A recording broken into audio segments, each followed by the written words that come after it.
Doomsday का second trailer भी Comic-Con में लीक हो गया है, जिसको मैंने रिसेंट वीडियो में कवर किया था। लेकिन इस वीडियो के अंदर आपको डिटेल में भाई डायलॉग्स के साथ ट्रेलर एक्सप्लेन करके बताने वाला हूँ। पूरे ट्रेलर में सिर्फ डॉक्टर डूम की ऑरा फार्मिंग ही दिखाई गई है। इस डॉक्टर डूम को आपको देखने के बाद ये एहसास हो जाएगा कि भाई ये किसी भी एंगल से आयरन मैन नहीं हो सकता है और ना ही इसकी ओरिजिन आयरन मैन से कनेक्ट हो सकती है। पूरे ट्रेलर में हमें यही जवाब दिया गया है कि ये फैंटास्टिक फोर के यूनिवर्स से आया हुआ है और सू के साथ इसका पर्सनल कनेक्शन भी था। तो ट्रेलर की शुरुआत होती है विक्टर वॉन डूम अपने महल में अपने थ्रोन पर बैठा हुआ है अकेले।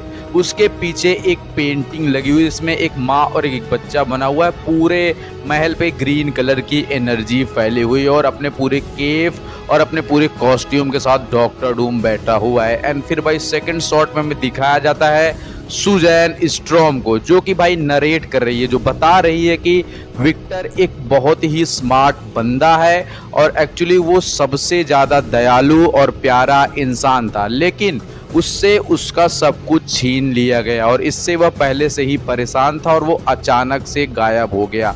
लेकिन मुझे नहीं पता था कि वो ऐसा बनकर वापस लौटेगा। मतलब कि विक्टर वॉन डूम और सुजैन स्ट्रॉम का पास्ट कनेक्शन हमें मूवी के अंदर दिखाया जाएगा, जैसा कि कॉमिक्स के अंदर हमेशा से रहा है। विक्टर वॉन डूम और रीड रिचर्ड दोस्त है, जो कि विक्टर वॉन डूम जो है वो पहले से ही सुजैन स्ट्रॉम को जानता था और सुजैन और विक्टर एक दूसरे को पसंद भी किया करते थे। लेकिन इन दोनों के बीच में थोड़े से मामले सही नहीं बैठे और सुजैन स्ट्रॉम और रीड रिचर्ड ने आगे चल के शादी कर ली। लेकिन विक्टर वॉन डूम की लाइफ हमेशा से बचपन से ही कॉम्प्लिकेटेड रही और विक्टर वॉन डूम जो है वो एक्चुअली लैथवेरियन विचेस को भी कंट्रोल कर रहा है, जो कि सैन डिएगो कॉमिकॉन में 3 अलग वेरिएंट दिखाए गए हैं जिनकी पावर्स एक्चुअली वांडा से ही आती है। और विक्टर वॉन डूम मूवी के अंदर वांडा को दोबारा चाहे जिंदा करेगा या फिर उसे भाई किसी दूसरे डायमेंशन से लेके आएगा, क्योंकि बिना वांडा के मैजिक के वो लेथवेरियन मैजिक सीख नहीं पाएगा, जिसकी मदद से उसने थैनोस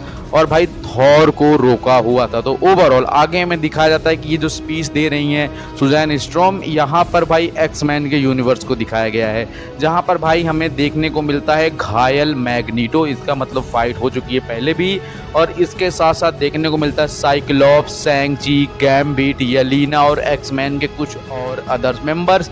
चारों तरफ बिल्डिंगें टूट रही और डॉक्टर डूम एक बिल्डिंग की छत पर हमें दिखाया जाता है। फिर डॉक्टर डूम वहाँ से जंप लेता है और आकर ऑन ग्राउंड पे गिरता है। ग्राउंड में गिरने के बाद सुपरमैन आता है, सोनिक बूम जनरेट होती है, वैसा ही कुछ सिनेरियो में देखने को मिलता है और चारों तरफ डिस्ट्रैक्शन फैला हुआ है। फिर हमें नेक्स्ट शॉट में दिखाए जाते हैं आंट मैन और उसकी बेटी, एंड इसके साथ साथ हमें दिखाया जाता है थॉर, उसकी बेटी, और कैप्टन अमेरिका दिखाए जाते हैं अपने बेटी या बेटे के साथ, जो कि अलग अलग डायमेंशंस में हमें दिखाए जा रहे हैं। और साथ में हमें लोकी दिखाया जाता है, वही सेम सीन जो कि हमें लास्ट ट्रेलर में दिखाया गया, और अदर कैरेक्टर्स भी दिखाए जाते हैं जो कि शॉक हो रहे हैं। और भाई एक्चुअली हमारी ब्लैक पैंथर की बहन आसमान की तरफ देख रही है सूरी, एंड कुछ न कुछ आसमान में चेंजेस आ रहे हैं रेड कलर के, मतलब वो इनकर्जन हो ही रहा है। और फिर हमें विक्टर वॉन डूम को दिखाया जाता है डिफरेंट कैमरा एंगल से 360 डिग्री से। डूम डायलॉग बोलता है कि तुम सब ने चुराई हुई जिंदगियां जी हैं और तुम्हारी वजह से ये सब कुछ बर्बाद हो रहा है। मतलब विक्टर वॉन डूम उनको बता रहा है कि तुमने किस तरह से टाइम ट्रेवल किया और वो कर दिया जो विधि के विधान में नहीं था। मतलब डेडपूल और वुल्वरीन में देखा कि उस दूसरे यूनिवर्स का वुल्वरीन ले आया, और यहाँ पर देखा कि भाई जो हमारी ये गार्डियन ऑफ द गैलेक्सी की हरी वाली दीदी थे गमोरा, ये एक्चुअली पास्ट में मर चुके हैं लेकिन ये वापस आ चुके हैं। इन्होंने टाइम को पूरी तरह से ब्रेक कर दिया है और बहुत सारे यूनिवर्सेस में क्राइसिस हो गए हैं, जैसा कि भाई हमारे मिस वर्ल्ड मूवी के अंदर चली गई थी मोनिका रैम्बो दूसरे डायमेंशन में, एंड कैप्टन अमेरिका मड़ियों को वापस रखने गए और सबसे बड़ी गलती कर दी, वो रुक गए भाई पेगी कार्टर के साथ।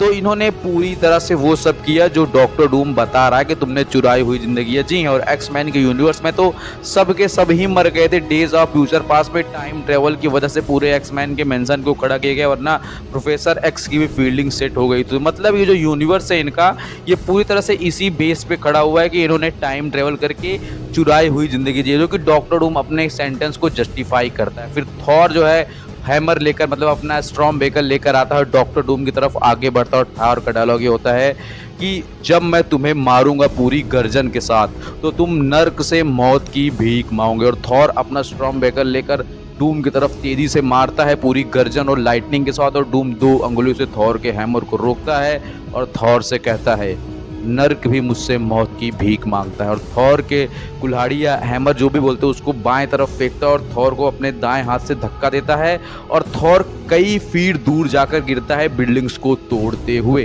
एंड डॉक्टर डूम पीछे की तरफ पलटता है और ज़मीन पर हाथ पटकता है और काफ़ी सारे सेंटिनल्स जिंदा होके खड़े हो जाते हैं। तो मूवी के अंदर जो डायलॉग बाजी होने वाली वो पीक सिनेमा होने वाला है। मतलब डूम क्या कह रहा है नर्क भी मुझसे मौत की भीख मांगता है। लाइक भाई ये ऑरा फार्मिंग नहीं तो ये क्या है। और हमें एक्चुअल में लेथवेरिया का विक्टर वॉन डूम देखने को मिलने वाला है, ना कि कोई वेरिएंट। और एक सीन जो कि मैं भूल रहा था वही सिनेरियो ये था कि रीड रिचर्ड हमारे फैंटास्टिक फोर के मेन मेंबर डूम का कॉलर पकड़ के बार बार ये शब्द बोलते हैं, डूम क्या तुमने ये किया है, क्या तुमने ये सब किया है डूम, यानी कि did you do this. And भाई डूम जो है वो उसमें कुछ नहीं बोलता, सिर्फ ऑरा फॉर्म करता है। एंड ये ट्रेलर एंड होता है और भाई जो पीक सिनेमा डिलीवर होता है वो नेक्स्ट लेवल का होने वाला है। मतलब डूम और फैंटास्टिक फोर रीड रिचर्ड की केमिस्ट्री हमें स्टैब्लिश करके दिखाई जाएगी। और ये दोनों एक्चुअल में कॉमिक्स के अंदर फ्रेंड ही थे और डूम ने कभी रीड को भाव नहीं दिया, अपने से ऊपर नहीं समझा, वो खुद को ही सबका भगवान सबसे स्मार्टेस्ट समझता था। और मज़ा तो आएगा पेड्रो पास्कल और भाई रॉबर्ट डाउनी जूनियर को एक साथ स्क्रीन पर देख, और ये दोनों अच्छे दोस्त भी होने वाले हैं। तो सब्सक्राइब लाइक शेयर करना। मैं थैंक्स फॉर वॉचिंग।